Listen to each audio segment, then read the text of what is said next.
έχει ολόκληρο διάβολο μέσα εδώ. Εδώ μέσα έχει ολόκληρο διάβολο. Προσέξτε το, θα το βάλουν στην τηλεόραση σε λίγο.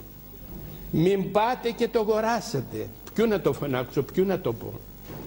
Εσείς που είστε εδώ, εσείς που είστε εδώ, προσέξτε, εσείς που είστε εδώ, πώς το λέγει? Φέρμπι.